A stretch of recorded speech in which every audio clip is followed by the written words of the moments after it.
Hi, thanks for joining us for the Family Plot, Gardening in the Mid-South. I'm Chris Cooper. The growing season is over, but today we're going to talk about some great shrub and flower options you can try out. Also, fruit trees are losing their leaves, but there are some things you can do to prepare them for next year. That's just ahead on the Family Plot, Gardening in the Mid-South. Production funding for the Family Plot, Gardening in the Mid-South is provided by the WKNO Production Fund, the WKNO Endowment Fund, and by viewers like you. Thank you.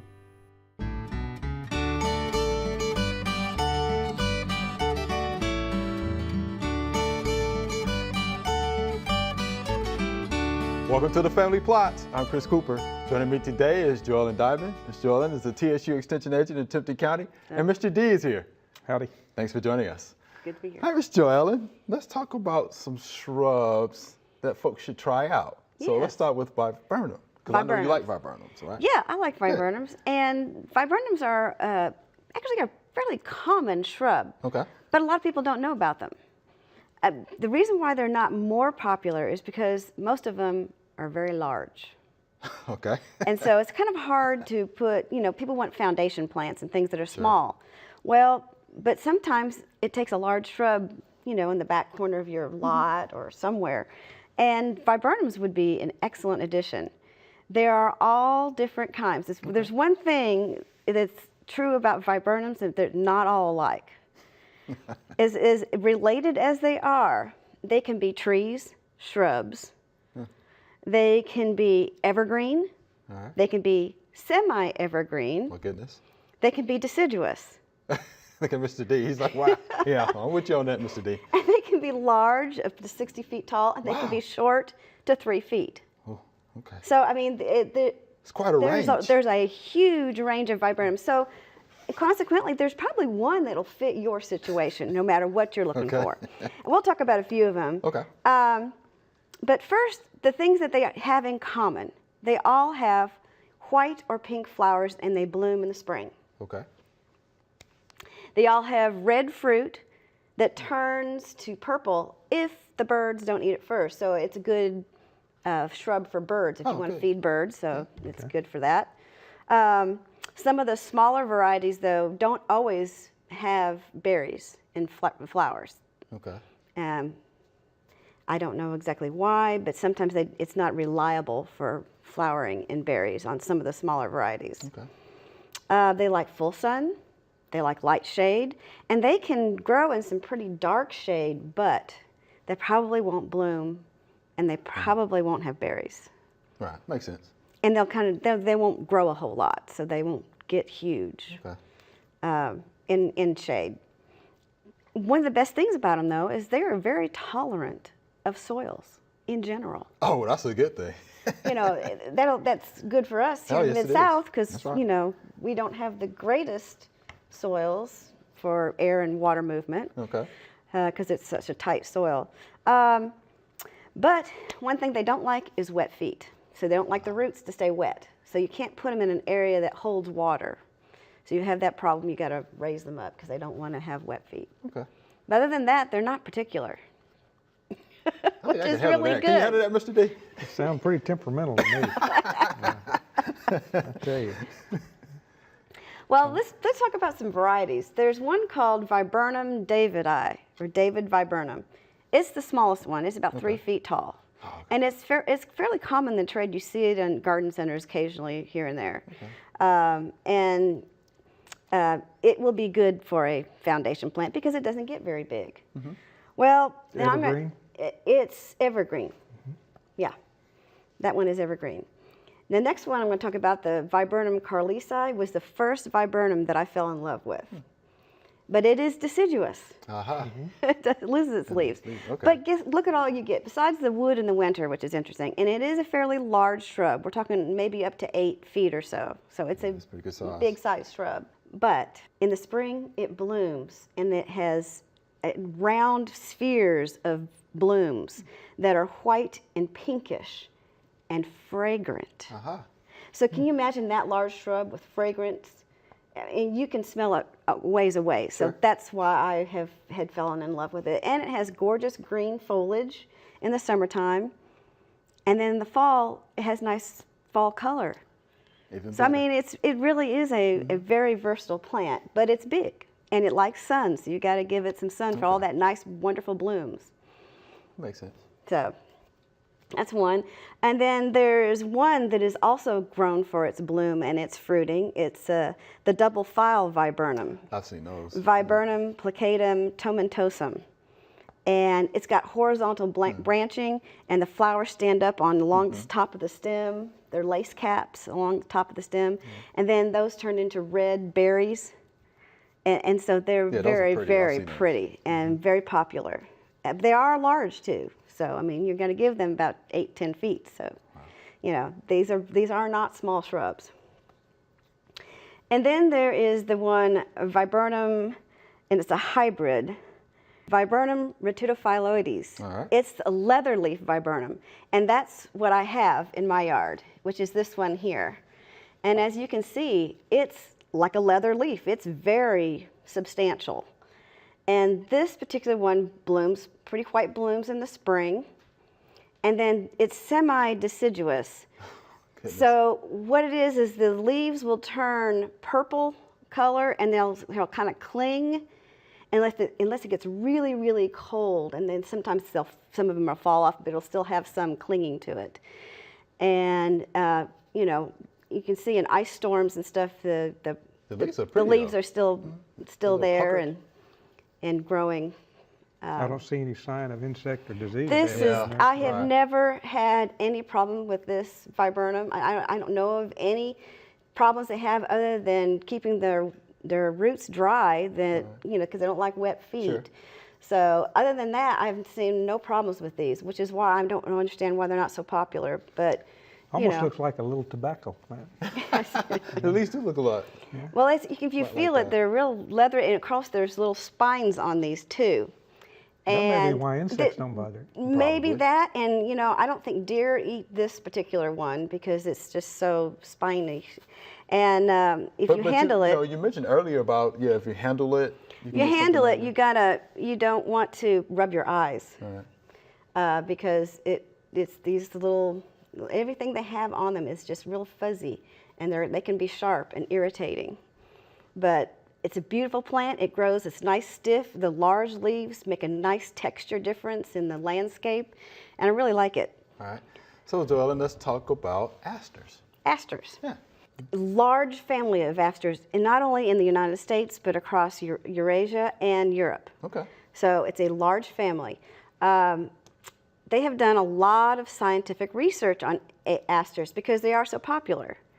And they have found out that they are different. So the botanists have reclassified the asters and grouped them into the kinds of, you know, scientifically DNA tested ones that are goodness. more related to each other. And so that's made it even more confusing for you. But most of the popular ones that you see in garden centers today are a certain type called Symphotic nova belgi. Wow. And I It's a think mouthful. it's a huge mouthful, but it's an aster that has been, they've taken some of the European and some of the American asters, and they've hybridized them, and that's what you see mostly in the garden centers. Okay. And they are beautiful. And the pictures that you have of asters don't do them justice because they come in ranges of white, there's a creamy yellow, and then all the colors of blues, purples, pinks, magentas that you can think of, and they're just very vibrant because they are blooming in the fall this time of year. And I've had mine bloom clear up until December. Wow. It just depends on the weather. Okay. But they are very good in the wild. You can find seed catalogs that have native asters in them that you can, of course, they're not going to be called, they may be called asters, but they are going to be of one of these different, you know, classifications of genuses now. But they are asters. In fact, if you take a walk out in the woods and you see something blooming this time of year, usually white, sometimes a little bit on the lavender side, it's going to be an aster. Okay. What kind of conditions? Best growing. Of course, they like a lot of sun, but they can take some partly sunny partly shady areas. But they won't bloom as much, and they'll get long and leggy and fall over. But because they like sun. Asters like to be in the sun. They liked well-drained soil, and that's a little bit of the problem we have here. You got to make sure, you know, I've bought them and I've planted them. I've kept them for years, but they do like to have well-drained soil. Okay. Now, usually when I think about asters, I think about the weed aster that I have in my Bermuda lawn. Yeah, well, but he's native. He's native. So Okay. it's a wild. And I actually let him stay. You can let him 'cause he looks stay. good It in gives my you yard. some color. Get some color, Mr. D. Color. Yeah. There you go. Back off that lawnmower. Yeah, I do. The bees will come and visit it, and anyway, but the one that I have that seems to do very well here in the Mid-South is the fragrant aster, and that's this one here. And it's a blue color, and it's got a woody stem, as you can see. And what happens when you crush the leaves, there's an aroma to them, and that's where it gets its name. Okay. And you can see some of these with the yellow parts, the yellow centers. They are the newer ones. Those are the ones the bees go to. And then when they get older, they turn kind of a purple inside. Those are pretty. And but it's a real pretty blue, and there's lots of them out there. And all these asters are clump forming. So when you divide them, probably divide them in the spring because they're blooming in the fall. You don't want to disturb them when they're blooming. Okay. And they will live for a long time, and you can pass them along. All right, well, thanks. We appreciate that information. I think Mr. D even likes that. Thank you much. There are a number of gardening events going on in the next couple of weeks. Here are just a few that might interest you.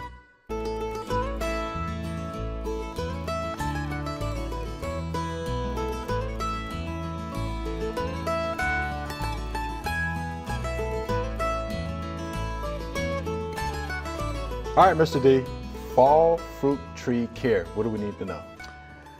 Well, probably one of the best things to do, you know, right now in the fall of the year is to clean up under your fruit trees. Get rid of any rotten fruit or mummified fruit and leaves, branches that could possibly be infected with diseases, or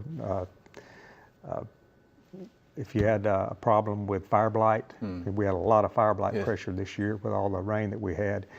You want to get all of those leaves and everything out of the orchard if you can, or out from under the trees, and don't put it in your compost bin. I would get rid of it, either have a bonfire and burn it up, or if you can legally do that, or bag it, double bag it, and put it in the garbage. But that's one of the best things that you can do right now. Another thing that very soon you can do is start thinking about applying your dormant oil sprays, liquid lime sulfur, in some cases fixed copper. These are some applications that you can put out during the dormant period that will help control some of the insect. You know, it's a preventative treatment for insects next year. Insects, some will overwinter as eggs, or even sometimes adults in bark crevices and things like that. And these treatments will help take care of some of these problems. Let me kind of go down a list of what some of the products do, what some of the problems that they control. The dormant oil can be applied anytime the trees are dormant, when all the leaves are off, November through March. You definitely need to make sure you make at least one application just before bud break in the springtime, though, late winter.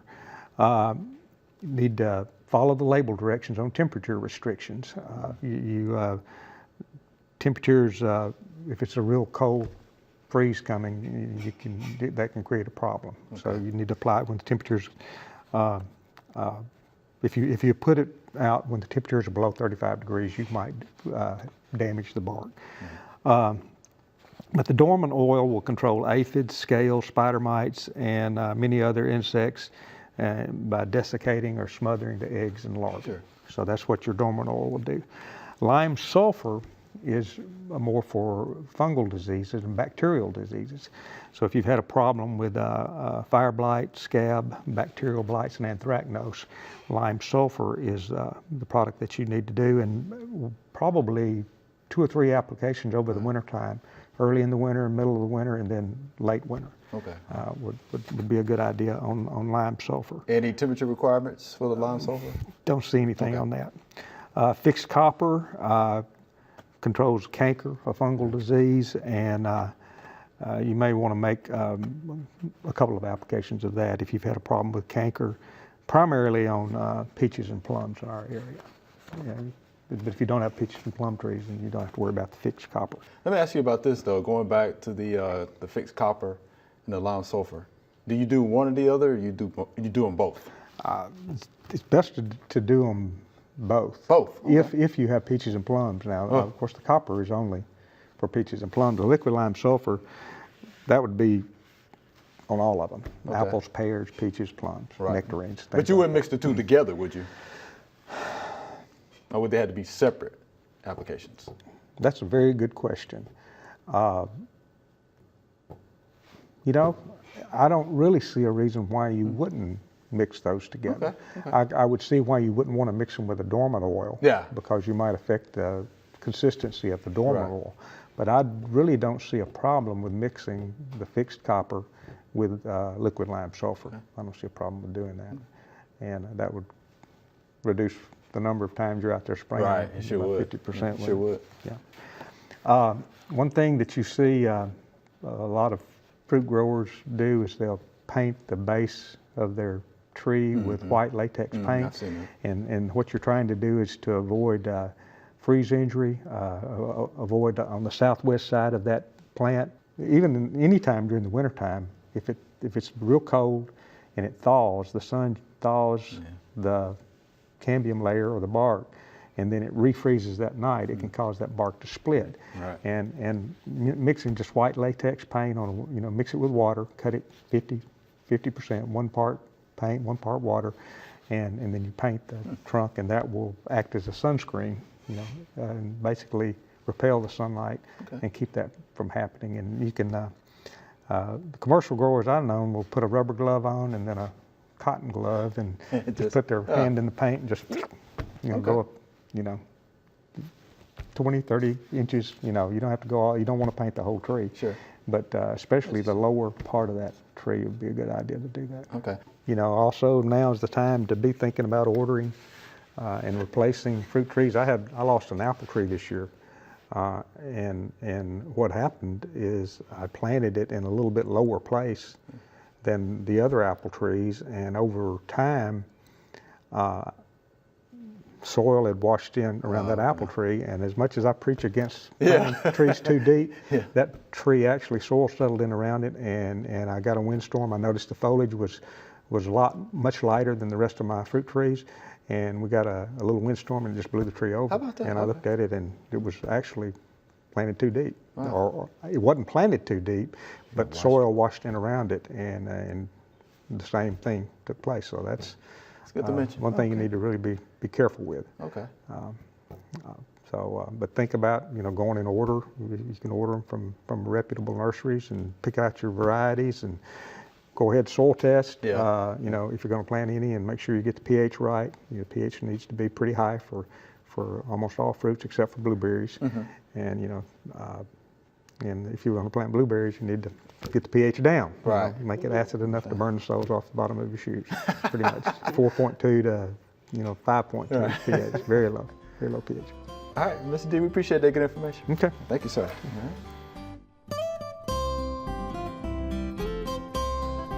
Fall is here, and people in Bermuda grass and zoysia grass is going dormant now. And people think that's a good time to fertilize your grass now. But for Bermuda grass and zoysia grass, this first number here, nitrogen, no nitrogen fertilizer this time of the year because it's going dormant. You want to make sure it don't get no growth on it this time of the year. Phosphorus and potassium is good for your Bermuda grass now because it's good for the root system. And this is a good time to do a soil test to make sure that you need to add these numbers to that. But for your fescue lawn, fall is a good time to start fertilizing it now because it begin to grow now. And on the bag of fertilizer, We sell complete fertilizer with all three numbers. Maybe 13, 13, 13, 12, 12, 12, 6, 12, 6, 12, 10. But you got a complete fertilizer right there with the fescue lawn now. It begin to grow now. You see all that green folks lawn now? That's what they have. But the grass start turning brown. You got Bermuda grass and zoysia grass.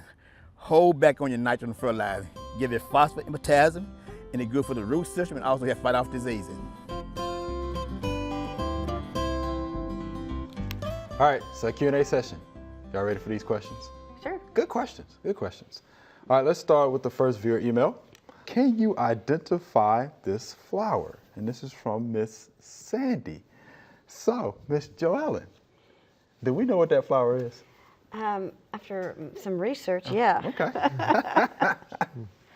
Gentiana, I guess is how you pronounce it. That's the way I pronounce it. And it's pretty. It blooms this time of year in the fall, which is probably why she's wondering, she's seen it out and she wants to know what it is. And she's put it in her garden and it's native, but it is found in the wild, but we're about at the southern end of its native area, zone 7. So I'm surprised she actually found it out.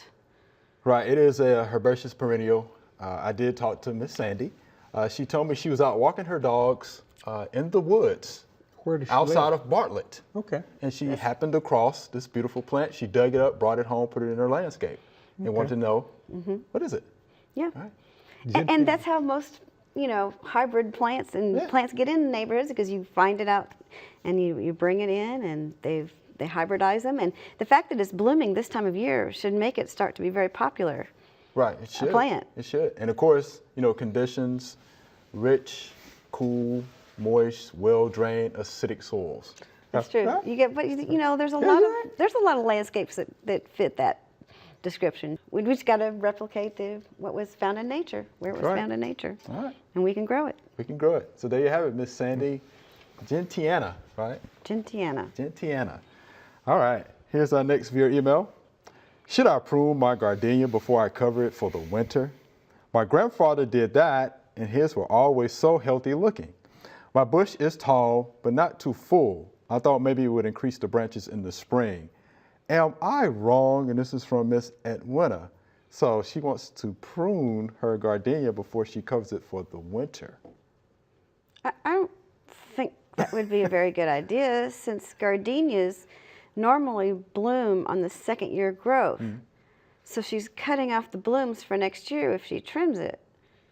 You're supposed to trim plants, flowers, and shrubs that bloom right after they finish blooming. So then they have time to grow and produce flowers for next year.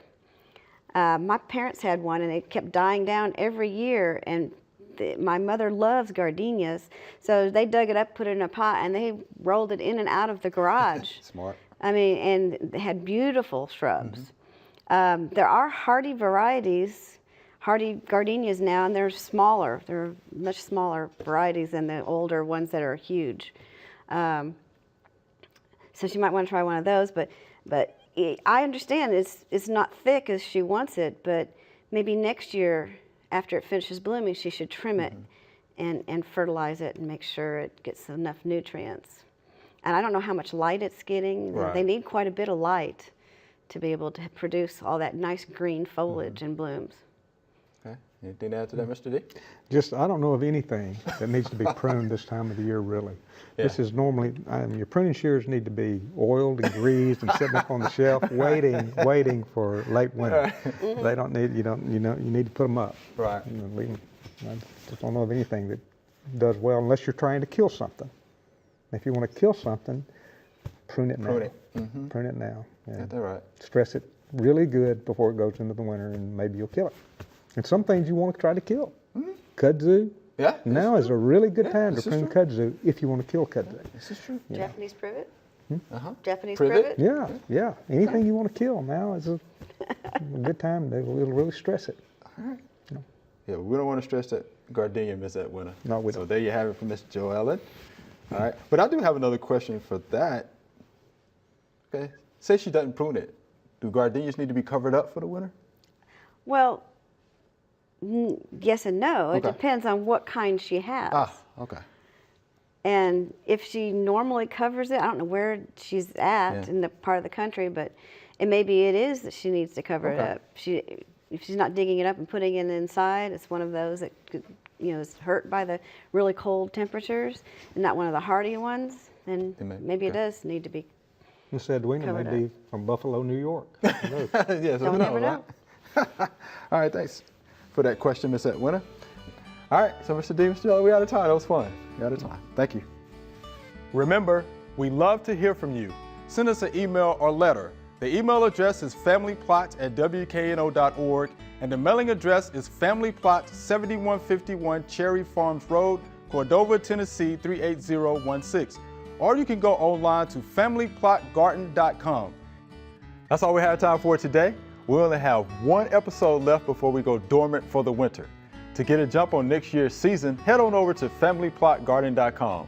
We have hundreds of videos on all sorts of gardening topics. I'm Chris Cooper. Be sure to join us next week for the Family Plot, Gardening in the Mid-South. Be safe.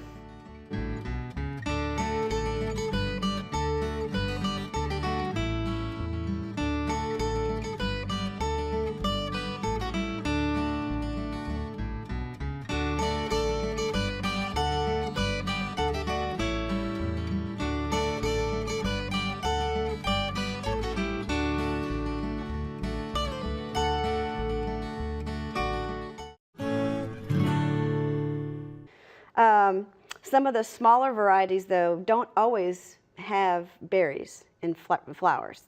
Okay. I don't know exactly why, but sometimes it's not reliable for flowering in berries on some of the smaller varieties. Okay. They like full sun, they like light shade, and they can grow in some pretty dark shade, but they probably won't bloom, and they probably won't have berries.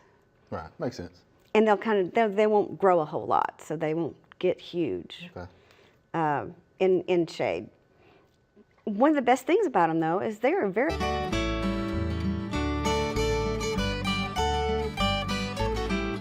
Welcome to the Family Plot. I'm Chris Cooper. Joining me today is Joellen Dimond. Ms. Joellen is the TSU Extension Agent in Tipton County, and Mr. D is here. Howdy. Thanks for joining us. Good to be here. Hi, Ms. Joellen. Let's talk about some shrubs that folks should try out. So let's start with viburnum, because I know you like viburnums, right? Yeah, I like viburnums, and viburnums are actually a fairly common shrub. Okay. But a lot of people don't know about them. The reason why they're not more popular is because most of them are very large. Okay. Hi, thanks for joining us for the Family Plot, Gardening in the Mid-South. I'm Chris Cooper. The growing season is over, but today we're going to talk about some great shrub and flower options you can try out. Also, fruit trees are losing their leaves, but there are some things you can do to prepare them for next year. That's just ahead on the Family Plot, Gardening in the Mid-South. Production funding for the Family Plot, Gardening in the Mid-South is provided by the WKNO Production Fund, the WKNO Endowment Fund, and by viewers like you. Thank you.